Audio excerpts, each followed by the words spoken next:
Merci, Monsieur le Président, sur le volet RSA et sur un sujet donc, qui a déjà commencé à être débattu depuis ce matin dans cette Assemblée. Mais vous le savez, depuis le 1er janvier, il y a une réforme majeure qui est généralisée, qui va redéfinir le quotidien des allocataires du RSA dans notre pays et dans le département. Et je veux bien sûr parler de l'obligation qui est désormais faite aux demandeurs au RSA de réaliser 15 heures d'activité par semaine. C'est une réforme.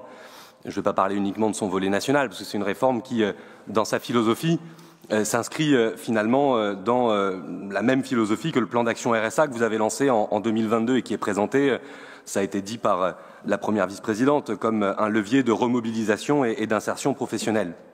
Bon, ça ne vous surprendra pas, je doute assez de cette intention au regard des conséquences concrètes potentielles pour les publics et notamment les publics les plus vulnérables. Vous avez évoqué, Madame la Première vice-présidente, la diminution significative du nombre de demandeurs du RSA dont vous vous félicitez avec la majorité. Cette diminution significative, elle doit être mise en regard avec les chiffres à l'échelle de la région Bretagne. En Ille-et-Vilaine, c'est une augmentation de 4% du nombre de bénéficiaires entre 2023 et 2024. Dans le Morbihan, c'est une légère diminution de 2% et à l'échelle de la région Bretagne, c'est une très légère diminution de 1%. Et cette diminution significative dans le département, elle doit être également mise en regard avec une absence totale de corrélation, ni à une diminution du taux de pauvreté en Finistère, ni à une variation comparable du taux d'emploi ou du taux de chômage. Cette trajectoire finistérienne, et c'est assez logique, elle s'accompagne d'un impact financier positif pour le département, que vous attribuez en grande partie aux nouvelles modalités d'accompagnement renforcées mises en œuvre dans le cadre du plan RSA. Mais je crois qu'il est utile de s'interroger sur ce que ces chiffres traduisent réellement. Vous soulignez dans votre rapport l'importance des nouvelles formes d'accompagnement. Je ne reviens pas dans le détail, le coaching plus dynamique, les incitations financières, l'augmentation des places en structure d'insertion. Ces dispositifs peuvent être, évidemment, on ne nie pas, des opportunités pour un certain nombre de demandeurs, mais qu'en est-il de celles et ceux qui peinent à répondre aux exigences accrues de la réforme? Depuis le 1er janvier, chaque allocataire est tenu de contractualiser avec le département et de débuter un parcours d'accompagnement au plus tard 6 semaines après son inscription. Cette contractualisation, elle est désormais couplée à des sanctions renforcées, celles qui sont issues de la loi plein emploi que j'évoquais. Et ce nouveau cadre impose donc une obligation de 15 heures d'activité hebdomadaire qui devrait normalement pouvoir être modulée en fonction des situations des bénéficiaires. Mais ces nouvelles obligations, même encadrées par des dispositifs de soutien, elles engendrent de fait une aggravation de la stigmatisation des bénéficiaires. Le flou qui persiste autour de ces mesures, notamment le contenu des 15 heures d'activité et les sanctions associées, instaure un climat de peur parmi une population qui est déjà très fragile.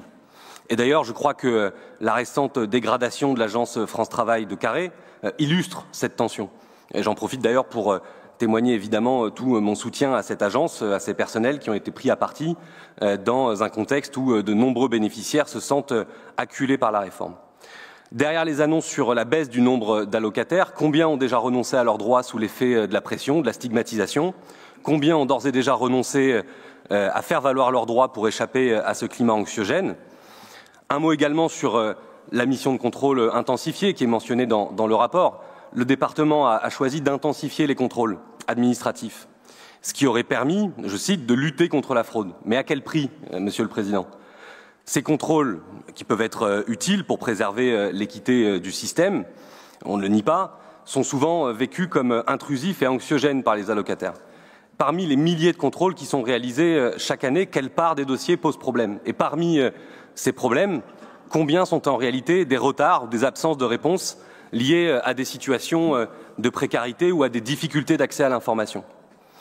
Le rapport met également en lumière une trajectoire budgétaire très claire, une réduction de l'enveloppe RSA de 110 millions d'euros en 2024 à 104 millions en 2025, une diminution qui s'appuie sur une anticipation d'une baisse continue des allocataires avec un objectif, vous l'avez dit, de 14 000 bénéficiaires d'ici la fin 2025. Là encore, il est légitime de se demander si cette projection repose sur un véritable retour à l'emploi durable, ce que nous souhaitons, je crois, toutes et tous, ou sur une réduction administrative des effectifs. Vous me permettrez, Monsieur le Président, d'évoquer un cas concret qui est, je crois, parlant, même si un cas ne fait pas une généralité. C'est celui d'un administré de mon quartier que j'ai reçu récemment, ancien enseignant en reconversion, qui a vu son RSA suspendu pour ne pas avoir fourni des documents dans les délais impartis. On parle de jours de retard. Il a essayé de justifier sa situation, il s'est retrouvé sans ressources à un moment où il entamait une formation professionnelle financée par la région. D'ailleurs, j'avais saisi votre première vice-présidente à son sujet il y a déjà un moment, mais je suis encore à ce jour sans réponse de sa part. Combien d'autres histoires similaires se cachent derrière les chiffres du rapport d'orientation budgétaire? Combien de drames? L'année 2025 s'annonce marquée également par la mise en œuvre de la solidarité à la source, vous l'avez évoqué, avec le pré-remplissage des déclarations trimestrielles par croisement de données entre les services de la CAF et du département.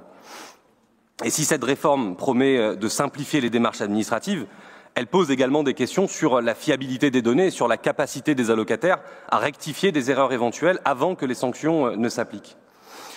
Au-delà des chiffres, moi je crois qu'il faut rappeler que derrière chaque donnée se trouvent des parcours de vie qui sont souvent chaotiques, ça a été dit par des collègues. Les bénéficiaires du RSA, ce n'est pas uniquement des chiffres ou des dossiers, c'est des hommes et des femmes qui sont confrontés à des obstacles de vie majeurs. Et l'obligation des 15 heures ne peut pas devenir une charge supplémentaire pour celles et ceux qui ne disposent pas des outils ou de l'accompagnement adaptés. Cette réforme en l'état, comme votre plan RSA, indique en vérité, risquent en vérité de manquer leur cible en échouant à reconnaître la diversité des situations personnelles. Les associations dans mon quartier, mais ça vaut ailleurs, rapportent une détresse croissante, notamment parmi les familles monoparentales, parmi les jeunes en grande précarité. Et si les mesures d'insertion ne sont pas accompagnées de ressources humaines et financières suffisantes, elles ne feront qu'amplifier ces difficultés sociales qui ne seront peut-être pas visibles dans vos chiffres, mais qui seront très visibles, très sensibles dans la vie réelle, dans nos villes, dans nos quartiers. Et d'ailleurs, de nombreux travailleurs sociaux alertent d'ores et déjà sur une surcharge de travail et sur un manque de moyens pour répondre aux nouvelles contraintes de la réforme. Donc nous le disons clairement, oui, les fraudeurs doivent être sanctionnés, c'est une évidence, mais les allocataires de bonne foi ne doivent pas être victimes d'un système inique. Cette réforme, elle ne fonctionnera pas sans un investissement massif dans l'accompagnement humain, dans la formation des conseillers, sans une meilleure prise en compte des réalités de terrain. Donc, Monsieur le Président, en conclusion, mais je crois que vous l'aurez compris, nous refusons que cette réforme devienne un outil de stigmatisation, d'exclusion. Agissons au contraire dans le département pour que notre politique d'insertion soit un levier réel de solidarité et d'inclusion, parce que derrière chaque chiffre du rapport d'orientation budgétaire, il y a des vies humaines, des parcours de vie que nous avons le devoir, je crois, de respecter, de soutenir, d'accompagner. On a le devoir de construire un modèle social qui valorise l'humain, ses efforts, ses besoins, son avenir, loin des logiques purement comptables dans lesquelles je crois que votre majorité tombe trop facilement. Je vous remercie. Oui, merci Monsieur le Président. Je trouvais intéressant, quand on parle du RSA, de parler aussi d'initiatives locales qui foisonnent, qui fonctionnent, notamment l'entreprise à but d'emploi sur le territoire de Saint-Égonec-Locquéguinère. On dépasse les 40 embauches, alors certains étaient sceptiques sur ce que ça pouvait donner, mais on le sait, la réalité, elle est là. Aujourd'hui, il y a plus de 40 personnes qui bénéficient d'un emploi local, qui produisent des services qui n'existaient pas sur le territoire. Ils sont nombreux, je vous invite à y aller. Et je pense que ça fait aussi partie des choses dont on ne parle pas. Ce sont aussi les avantages pour le territoire et pour la population. Juste une remarque pour rebondir sur les propos d'Aline. Je pense qu'on ne peut pas dire qu'on perd sa dignité en perdant son travail ou en devenant allocataire du RSA. Le RSA, comme d'autres dispositifs de protection sociale, comme le logement social, comme le logement public, c'est un matelas de sécurité qui permet justement de garder sa dignité. Et la dignité d'un homme ou d'une femme ne se mesure pas que au fait d'avoir un travail salarié, parce que d'ailleurs le travail salarié n'est qu'une des composantes du travail.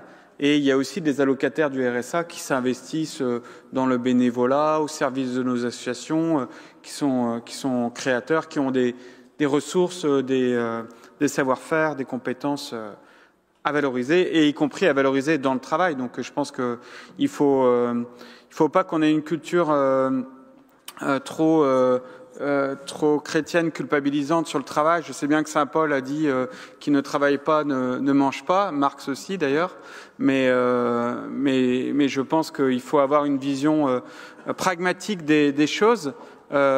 qui tiennent compte aussi de la violence économique à l'œuvre dans notre société et qui peut produire des effets durables sur des personnes qui ont du mal parfois à retrouver du travail, aussi parce qu'elles ont été parfois cassées par le travail.